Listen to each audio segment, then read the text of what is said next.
Priatelia, vítam vás na YouTube Miroslav Kamenský. Dnes som nazval video Utekajme, idú Rusi, Ukrajina. Je to krása, lebo naozaj uteká sa z Ukrajiny. Ale uteká sa aj z frontov, Charkovská oblasť Kupiansk, takisto Izium. No a potom tu máme celú tú oblasť Slaviansk, Kramatorsk, Konstantinovka, Dimitrov, Krasnoarmík, čiže Pokrovsk, Mirnograd. Budete to všetko vidieť. A samozrejme Záporovská oblasť, Orechov a Guľajpole. Na mape vidíte žltým vyznačené Soledar, tam kde E40 a vlastne nad tým krížom. Soledar padol v polovici januára 2023. Čiže to je pred viac ako 2,5 rokmi. Vidíte Časov Jar a Artemovsk. Artemovsk je prosím pekne Bachmut. Takže ak som Bachmut padol, Artemovsk padol 20. mája 2023. Ja som už mal vtedy videá, kde som povedal, v januári 23, keď padol Soledar, vojna bude dlhá a tá možnosť prelomiť tie obranné línie.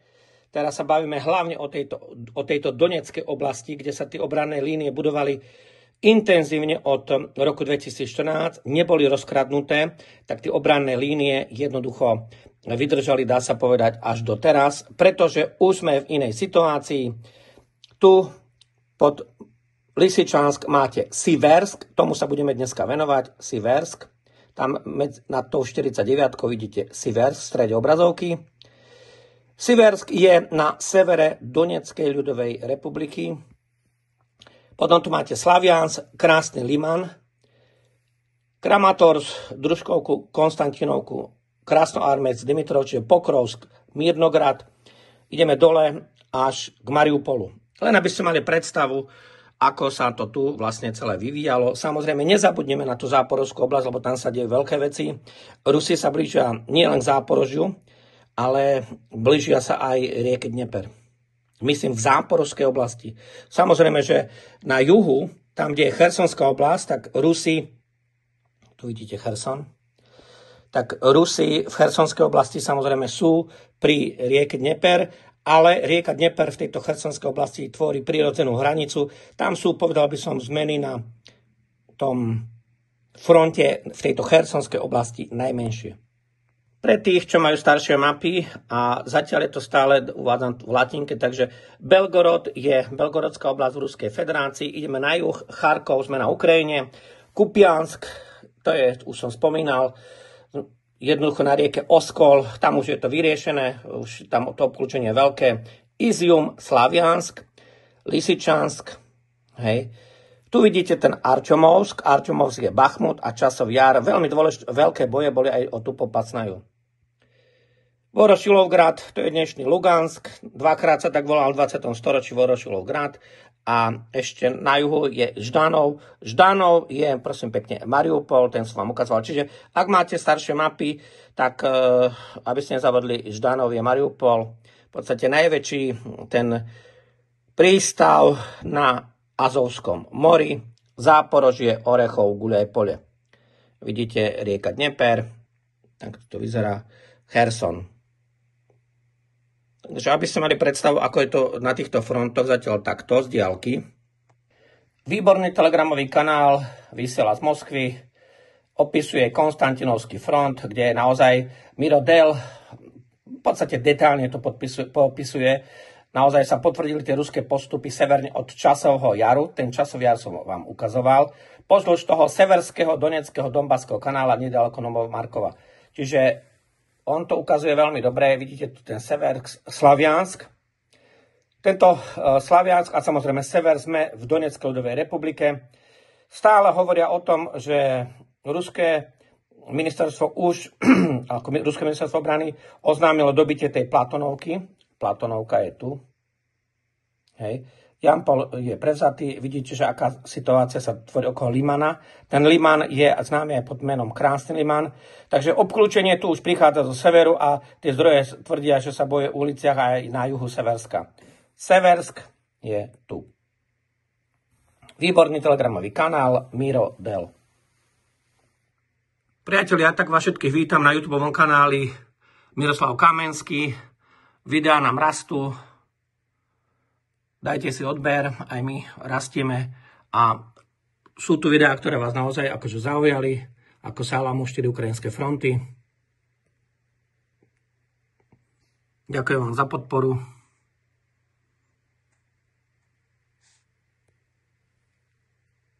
Dnes som naozaj to video nazval Utekajme, idú Rusi, Ukrajina, lebo oni sami popisujú na tých ruských telegramových kanáloch, že za tých 19 dní v novembri Rusi zabrali, v podstate za 18 dní v novembri, Rusi zabrali 900 km štvorcových toho územia, čiže ten posun v posledné dni, dá sa povedať v posledných 2 týždňoch, bol najvýraznejší. Aby ste mali naozaj predstavu, že ako vyzerajú tie administratívne hranice tých 4 oblastí, teda Cherson, vidíte, že tú severnú časť Chersonskej oblasti predeluje rieka Dnieper. Za Dnieprom v tejto oblasti Rusi nie sú. Potom je tu Záporožie, tam tiež vidíte tú veľkú priehradu, tam tiež akože Rusi ešte nie sú za Dnieprom. A v podstate aj Cherson, aj Záporožie ako hlavné mesta nie sú zatiaľ dobité. Cherson máte na mape tu. A vidíte, ako sa to celé posúva. A tu je Záporožie. Aby ste si v kľude mohli pozrieť, že ako sa tá línia vyvíja. Lebo na tejto mape nevidno tie administratívne hranice. Preto je dobre pozrieť si túto mapu, kde vidíte celú Charkovskú oblasť. Aj na severe. Najvýchodnejšia je tá Luganská ľudová republika, potom Donetská ľudová republika, Záporožie, Cherson. A na sever od Chersonskej oblasti a Záporovskej je Dnepropetrovská oblasť. Hej, Dnipro po ukrajinsky. V roku 1987 sme mali film Utekajme, už ide. Pamätáte sa, ako to bolo cez tú skriňu, kde teda sa dostávali. Hej, Utekajme, už ide.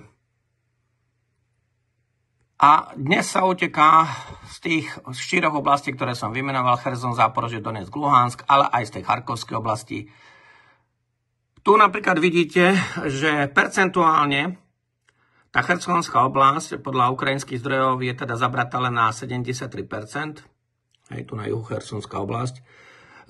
Tam, ako som spomínal, tá prírodzená hranica je tvorená riekou Dnieper. Lebo keď sa pozriete na Cherson, ktorý je v podstate na druhom, čiže na pravom brehu rieky Dnieper, tak tá oblasť za riekou Dnieper, tá je ešte stále pod kontrolou banderovcov. Vlastne zeleným vidíte tú líniu medzi Červeným morom a medzi tou zelenou oblasťou, kde teda tým čiernym je tá hranica, hej, tej Chersonskej oblasti a medzi Chersonskou a Mykolajevskou oblasťou. V Záporovskej oblasti to vidíte tak isto. Tam sa bojujú tie útoky na to Guľaj pole a ten Orechov. Tu vidíte na obidvoch záberoch, hej, Orechov v strede, Guľaj pole na východ, respektíve severovýchod a Záporožie, 800-tisícové hlavné mesto tej Záporovskej oblasti na rieke Dnieper je, má sa povedať, od týchto oblastí na severozápad. Hej. Takto vám to ukazujem. Tu vidíte, že ten Ždanov ako Mariupol na týchto starých mapách.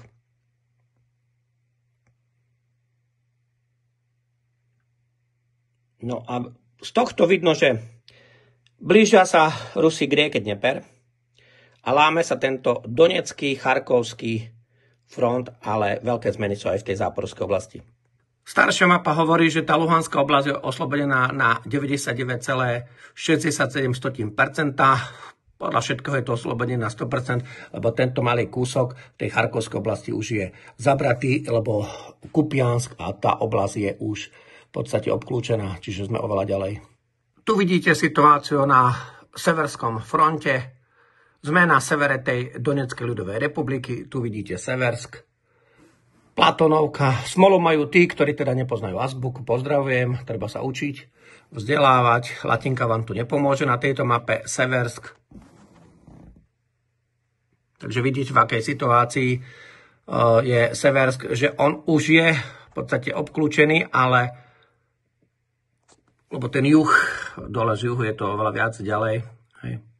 Čiže pod názvom Lysyčansk vidíte Seversk, to je na tej križovatke, je to dôležitá križovatka a tam sú také pahorkatinky, takže nie je to tá rovina, ako v podstate potom už je stovky kilometrov rovina a nížina až po Karpaty. Tu v tejto Donetskej oblasti sú také pahorkatinky, takže je to zložitejšie.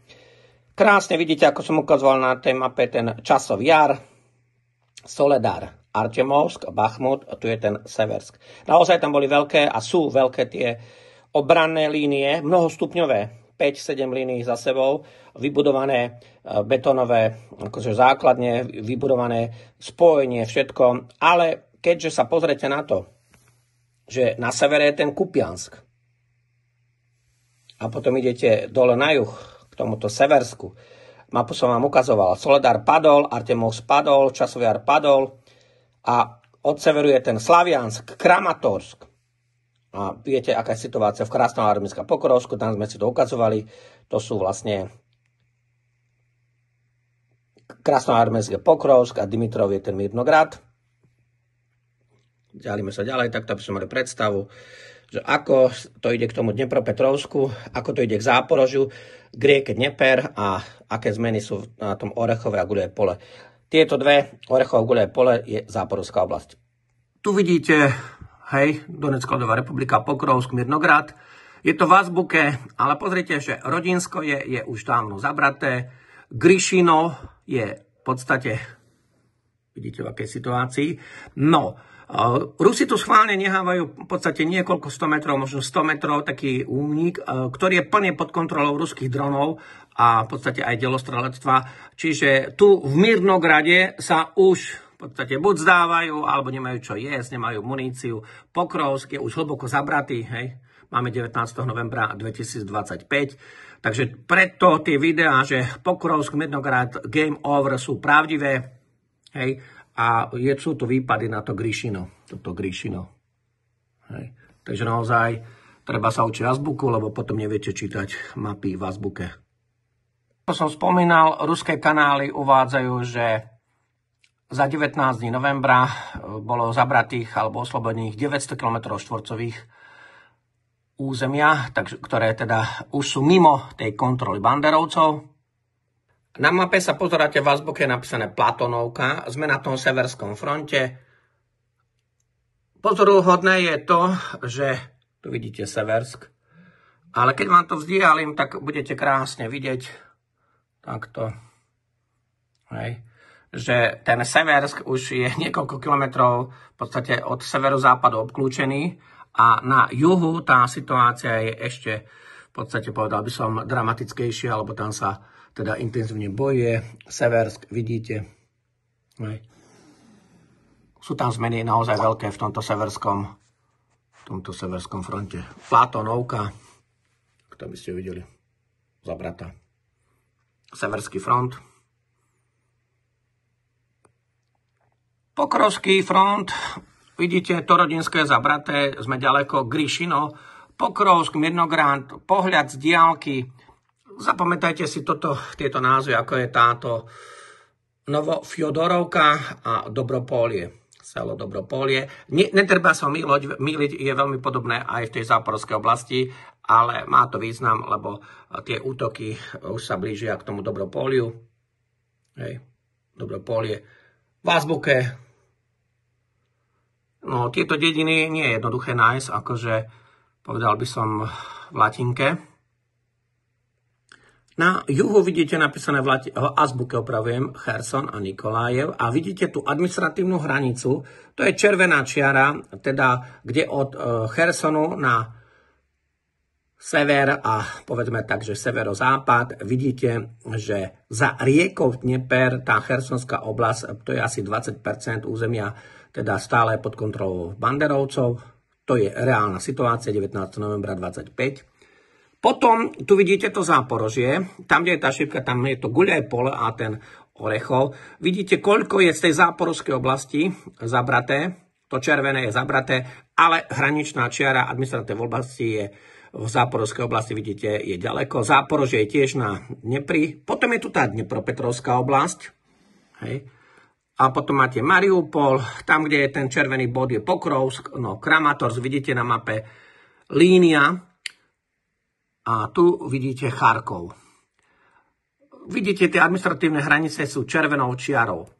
Táto mapka úplne tu na konci vám zobrazuje veľmi jednu zaujímavú vec.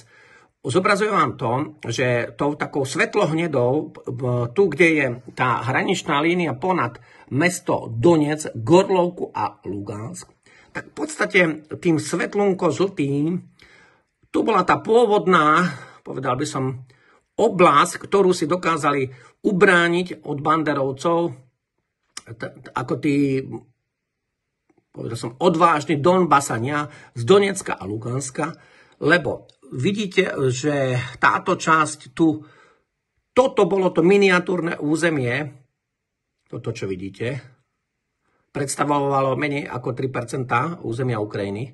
To je to svetlo-žlté, oddelené touto čiarou, takou hnedou. A tam vidíte tie línie. Čierne sú tie hranice tých oblastí. No a, lebo napríklad tá čierna hranica, tam, kde vidíte na obrazovke naľavo hranicu čiernym a potom napravo čiernym, tak to je vlastne tá Donetská ľudová republika. Tu vidíte ten Mariupol a Donetsk. Luhanská ľudová republika, zase vidíte, ako je tento Lugansk tu.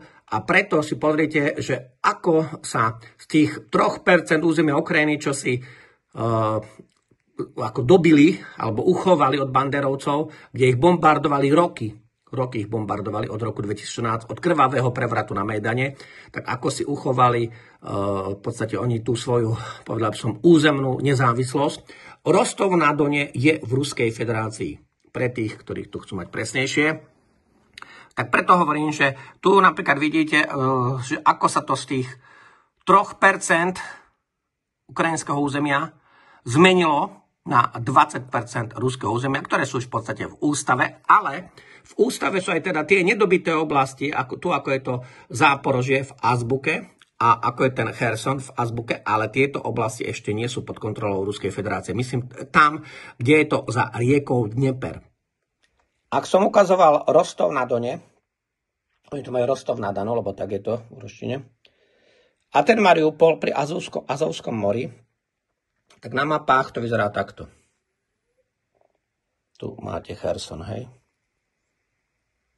V podstate Cherson je juhovýchodne od Mykolajeva. Cherson je to hlavné mesto Záporskej oblasti. Modrým je samozrejme rieka Dnieper.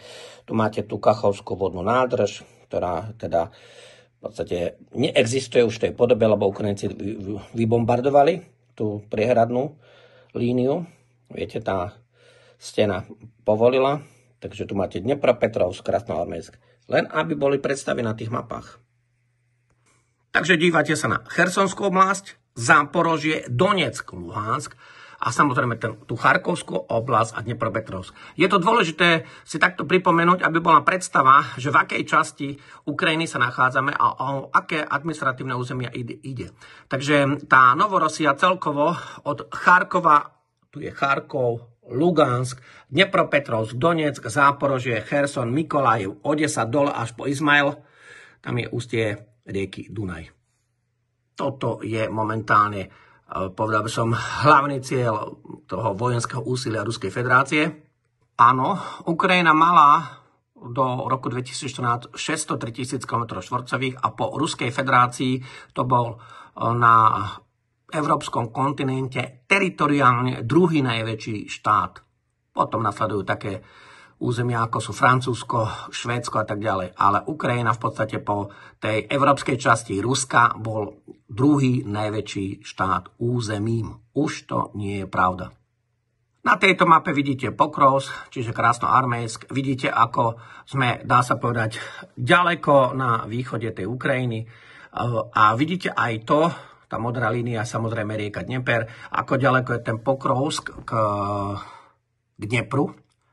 Ale preto na tých mapách krásne vidno tú pravobrežnú časť Ukrajiny a tú ľavobrežnú časť Ukrajiny. Ľavobrežná časť, to je, ako myslím teraz od rieky Dnieper, ľavobrežná to je tá východná.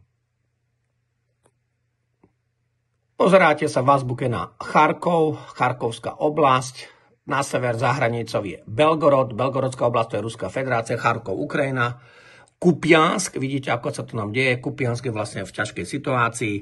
Tu vidíte situáciu, kde je Izium a ten Kramatorsk.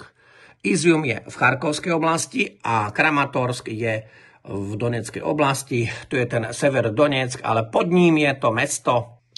Ak som ukazoval Severodonetsk, to je zabraté, tak som znova dám do pozornosti tento Siversk. Siversk. Modrá línia, ak by vás to zaujímalo, tak to je tá rieka, tu ho vidíte, Severný Donec, alebo Siverský Donec, modrým.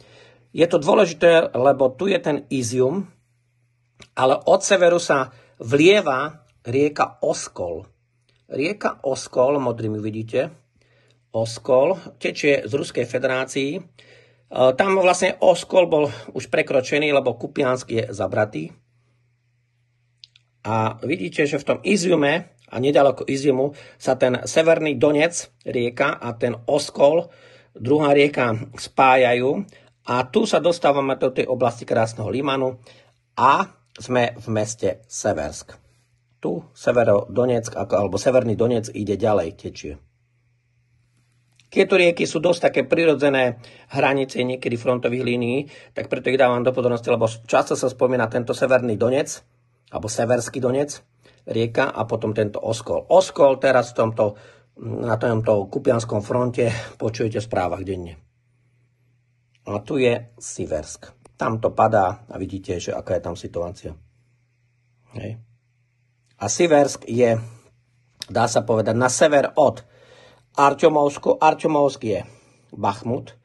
Časový Jar padol, Soledar padol, Seversk. Nie sú to veľké vzdialenosti, ale opakujem, boli tam v podstate viac ako 8 rokov, od roku 2014, ale ešte aj skôr budované veľmi silné obranné línie a tam sa tie peniaze naozaj nerozkradli, takže tam sa dlho bránilo a Rusi to teraz dobíjajú. Vidíte, aká je situácia, že nie sme ďaleko od Slaviansku, Kramatorsku, Konstantinovky. Viete, Konstantinovka, tá je tu. Konstantinovka je v ťažkej situácii. Myslím teraz v ťažkej situácii z pohľadu Ukrajincov. Na mape vidíte tu v podstate ešte zatiaľ neoslobodenú, nedobitú časť Záporskej oblasti. A Dnepropetrovsk na mape, no a aj samozrejme Pavlograd. Pod tým červeným bodom, kde začína to Gul, v azbuke je Guľaj pole.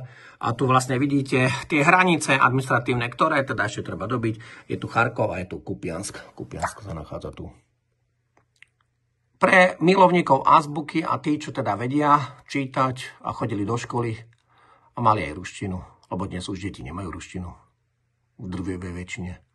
Takže v podstate otvoria si mapu v azbuke, či už Rusku, Ukrajinsku, Bielorusku alebo akúkoľvek inú a zistia, že nevedia nič. Tak vidíte na severe Charkov, tu je Charkov, tu je ten Kupiansk, Izium, veľmi dôležité, Izium Charkovskej oblasti, no Kramatorsk, tá červená hranica, ako som povedal, to je tá zatiaľ nedobitá časť tej Donetskej ľudovej republiky.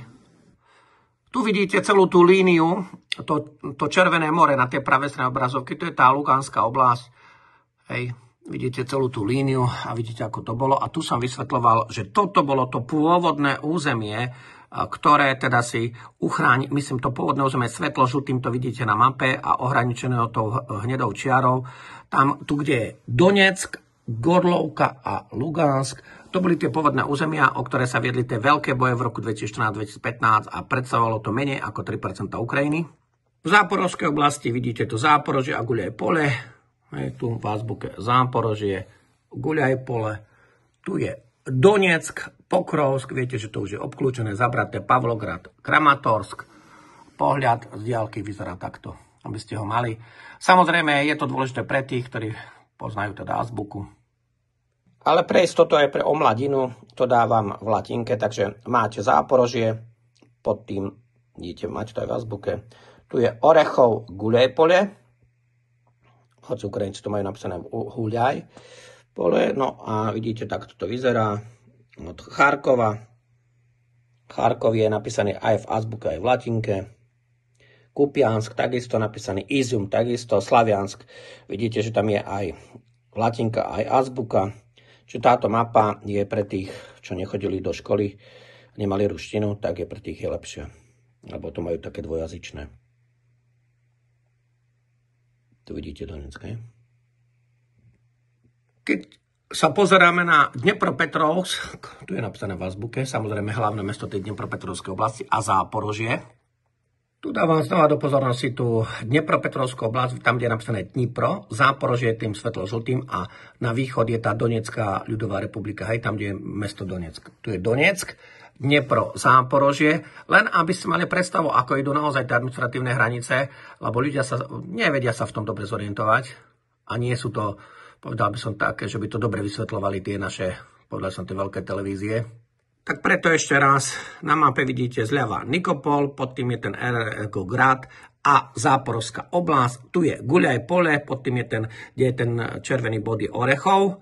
Tam vieme, že utekajú Ukrajinci, to akože o tom sa nebavme, lebo sú tam tie veľké obklúčenia. Je tu potom ten Dnepropetrovsk, hej, takže takto to máte. A potom ten Kramatorsk. Ja by som vám chcel dať do pozornosti jednu mapu aktualít a tá je z marca 2022, konkrétne 29. marca. Hej, sú to aktuality, kde oni tam opisujú pred 3 rokmi, ale v podstate to je už 3,5 roka, ako teda Ukrajinci postupujú. Čo je zaujímavé, samozrejme, Rusi sa vtedy stiahli od toho Kieva, tam boli dohody v tom Bielorusku, aj tu vidíte, tu je Černigov a Kiev. Rusi sa vtedy stiahli. No, tu je tá Charkovská oblasť, ale pozrite sa na tie obrovské zmeny. Ak sa ešte len začalo bojovať o ten Mariupol, tu ho vidíte, Chersonskú oblasť a v podstate tú Donetskú oblasť, tak vidíte tie obrovské postupy, pretože tá Luhanská oblasť, tam, kde je tá šípka Luhansk, tak ten je, v podstate Luhanská oblasť je 100% oslobodená, tá Donetská oblasť na takmer 80%. Mariupol, ten už je oslobodený dávno, 3 roky, Chersonská oblasť. Len preto, aby sme mali predstavu, že ako to popisovali na mapách, napríklad aktuality pred 3 rokmi. Samozrejme, tým, že Rusi sa stiahli z toho Kieva, myslím z tej kievskej oblasti, tam napochodovali z Bieloruska, tak viete, že situácia sa zmenila na to, že ak predtým bol ten front dookola, čo vidíte to celé, viac ako 3300 kilometrov, bolo to, lebo tá celá červená línia vlastne bol front. Tak Rusi ten front zrazu skrátili na približne 1500 km od tej Chersonskej oblasti, dá sa povedať, cez ten Donetsk, Luhansk, čiastočne po tú Charkovskú oblasť. To je zaujímavé tým, že front sa skrátil viac ako polovicu. Rusi sústredili tie sily na túto oblasť, ako je teda tá línia tej Novorosie. Takže ste videli tú mapu z marca 2022. Aktuality to dávali takto. Ak sa spýtate totálne ideologickej a zaujatej americkej inteligencie GROK, ak sa ich spýtate, že koľko ministrov a vysokých úradníkov uteklo z Ukrajiny v roku 2025 a tak ďalej kvôli škandálom, tak oni vám napíšu takú zaujímavú somarinku, ale fakt, akože to je čisté klamstvo. Podľa dostupných informácií z overených zdrojov a tak ďalej, do novembra, alebo konkrétne do 19. novembra 2025 neexistujú potvrdené prípady, kedy by ministri alebo vysokí úradníci utiekli z Ukrajiny kvôli korupčným škandálom alebo obave zo zatknutia. No, tak je to čistá lož, lebo tam máme jasné, ako Umerov, aj tá ministerka energetiky a tak ďalej, proste zdrhli cez Turecko, cez Izrael. Vieme, ako skončil Mindič, hej. Takže Timur Mindič. No, takže hlavný škandál v roku 25, ktorý súvisí s tým podozrením s preneverou tých $100 miliónov, hej, v tom energetickom sektore, lebo tá energetika je dôležitá, bez elektriny nemôžete efektívne viesť bojové operácie a jednoducho vojnu prehráte. Nemáte elektrinu, vojnu prehráte. Takže oni tam tvrdia, že teda tie opravy sieti, vojnové opevnenia a tak ďalej, že viete, ako to bolo, že tam je ten škandál za 100 miliónov. Ja hovorím, že tie vojenské opevnenia a tie opravy sieti skončili za rozkradnutím za miliardy. Takže americká umelá inteligencia Grok má úplne ideologické vysvetlenie. Oni teda sa tvária, že sú tam rezignácia a prepustenia, nie útek. Teda tá Svetlana Hrinčuk, ministerka energetiky, podala rezignáciu 12. novembra a dá sa povedať, že popiera teda akúkoľvek vinu a podľa nich spolupracuje s vyšetrovateľmi, tak potom sa treba spýtať, prečo utekajú. Herman Haluščenko, hej, bývalý minister energetiky, všimnite si, všetci tí, čo mali niečo spoločné s obranou, alebo energetikou, alebo s financiami, tak zdúchli. Hej. A takisto bol aj minister spravodlivosti. Bol prepustený prezidentom Zelenským po zverejnení nahrávok, kde sa diskutovalo o úplatkoch. Hej. Samozrejme, Zelenský ten určite nekradne, lebo tak tie miliardy, ktoré sú ako v jeho majetok, tak on je na čele celej tej schémy. A to už hovorí BBC a hovoria to mnohé iné zdroje, tak sa nebudeme rozprávať, že nie. No, Oleksij Černišov, bývalý podpredseda vlády, obvinený zo zneužitia moci v súvislosti s hotovostnými platbami, podľa nich nie je na úteku, ale čeli obvineniam. No a máme to krásneho, že útek jednoho podozrivého, nie je to teda úradník podľa americkej inteligencie, ale je to podľa mňa peňaženka, hej, Kata Zelenského, čiže Timur Mindič, podnikateľ, blízky spojenec Zelenského, spoluzakladateľ produkčnej siete a tak ďalej spoločnosti. Je hlavný podozrivý ako organizátor schémy, myslím tej korupčnej schémy, ako teda spreneverili tie miliardy, utiekol z Ukrajiny pravdepodobne do Poľska alebo Izraela. Vieme, že je v Izraeli, takže len hodiny predtým, ako nastali tie prehľadávky toho Národného protikorupčného úradu. Sa ešte vráti k tomu Rustem Umerov, hej, bývalý minister obrany a ten súčasný tajomník Rady národnej bezpečnosti a obrany Ukrajiny, hej, oni, tak americká inteligencia úplne suverene vám bude klamať, že síce je spomenutý s tým škandálom ako potenciálne zapletený do siete v energetickom sektore, ale neexistujú dôkazy o jeho priamej účasti na úplatkoch. No, dokonca tu tvrdia, že ako sa šíria neoverené správy teda z ruských médií o jeho úteku do Turecka. No takto, on už cez to Turecko utiekol do USA, takže nech si to láskavo tá americká umelá inteligencia opraví. A také somariny, to môže byť naozaj len pre tých, čo senožerú, že tieto tvrdenia, čo sa týka, že by zdrhol Umerov, tak popiera oficiálne aj kancelária prezidenta, hej. Tragédia je to, že táto umelá inteligencia nemá problém šíriť nesmysly ešte 19. novembra 2025. A v podstate naozaj je to ideologické médium, ktoré klame ako len sa tak práši. Najkrajšie je to, že k tomu Umerovi dodali, ktorý zdrhol teda cez Turecko do USA, dodali, že žiadne potvrdené dôkazy o úteku. Neuveriteľné, ako môžu takéto niečo akože písať, keďže sú stovky zdrojov, že teda zdrhol cez ten Izrael a že jednoducho vie, čo sa deje. K tomu škandálu Midas, operácia Midas to bol ten staroveké Grécko, kde teda chodil celý v zlate. Viete, ako to skončilo, nakoniec zomrel od hladu, lebo teda všetkého, čoho sa dotkol, bolo zlato.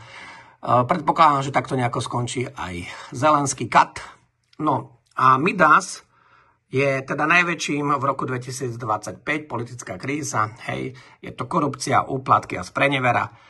No, zaujímavé je to, že už v januári 2025, hovorí americká inteligencia, bol Umerov vyšetrovaný za zneužitie moci a obrannom obstarávaní, ale vtedy to nebol útek. No a teraz znova pokračujú, že nie sú žiadne potvrdené úteky vysokých úradníkov v roku 2025. Neuveriteľné, lebo tých informácií sú fakt stovky a tisíce.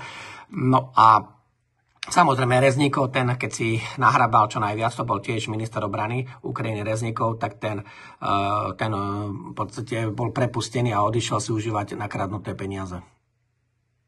Pre tých, ktorí majú radi videá z toho frontov, dávam kanály YouTube, hej, ale sú v azbuke, je tam napísané svežia svodka, hej. Máte tam v podstate pred 19 hodinami, čo sa dialo. Vidíte, že prelom nielen v Mirnograde, ale v Kupiansku, je tam napísané jednoznačne Dnepropetrovská oblasť a front sa vála v tej záporovskej oblasti, kde je Guľej pole, to sme si všetko ukazovali, Kupiansk, Dnepropetrovská oblasť a Guľej pole, záporovská oblasť. Majú tu krásne, čo sa dialo v tom Guľej pole 17. novembra, hej, 16. novembra veľký úder na Guľej pole, Dnepropetrovská oblasť a potom úder na Dnepropetrovskú oblasť a potom krach, dá sa povedať, Novopavlovky. Oni deň po dní to dávajú presne, takže ak chcete svežá svodka pre tých, ktorí si to chcú vyhľadať nezávisle odo mňa. Sú tu videá v téme, je to tiež zaujímavá stránka v téme, kde oni ukazujú celú tú situáciu, popisujú to, ako idú tie fronty.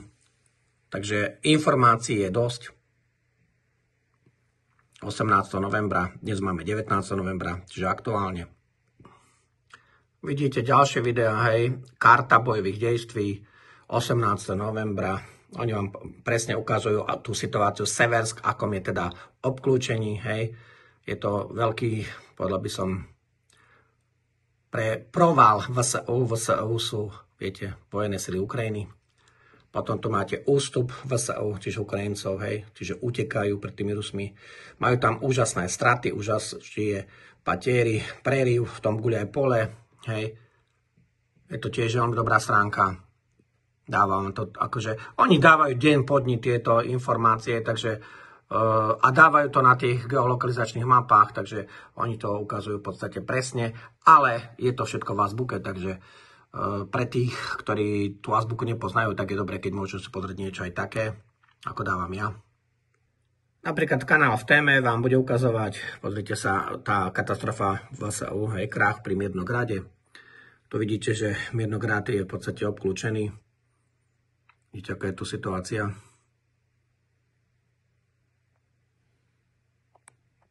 Je dobrá stránka tento generálny štáb. Máte to v azbuke, máte tam aj v latinke. Tí takisto dávajú denne, že čo sa deje. Tí tam ukazujú, že aké sú prieniky 60 km štvorcových, aké sú tam teda straty Ukrajincov. Tie svodky z frontu sú denne.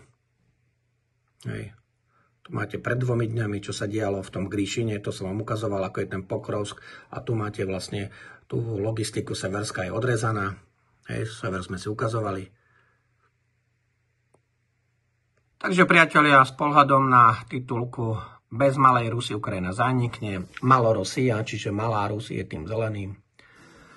Tá Novorosia je to všetko červeným, Novorosia a teda, tak ako je v predchádzajúcom videu, kde som to pomenoval, že Rusi budú musieť zabrať celú tú Novorosiu a tak ako hovorí aj profesor John Mearsheimer, Rusko by malo zabrať 40% Ukrajiny od Odesy po Charkov. Zaujímavé video, má jeden deň to videjko, tak sa kľudne pozrite. V podstate nie celý jeden deň. A pre milovníkov map, to, čo vidíte od juhu červeným, modrým a bielým, tak to je vlastne tá Novorosia. Toto je predpoklad, že je hlavný cieľ, samozrejme dole na juhu ešte aj Krím, ale táto Novorosia je predpoklad, že tu na juhu od Iziumu a ústia rieky Dunaj až po ten Charkov cez ten Dnepropetrovsk. Pozeráte sa na Izmail, to je prístav na rieke Dunaj. Izmail je na Ukrajine, tu vidíte deltu rieky Dunaj a keď ideme takto krásne na severovýchod, vidíte Odesu, to je celá tá oblasť tej Novorosie. A vidíte ten Nikolajev, Cherson, tak toto ide ďalej.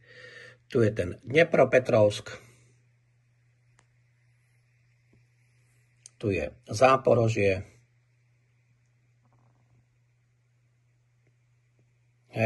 Azovské more, Mariupol a tu vidíte celú tú oblasť Novorosie. Dávam to aj v azbuke, aby bola predstava, teda aj v azbuke, ale hlavne v tejto latinke, lebo tu je to dvojazyčné.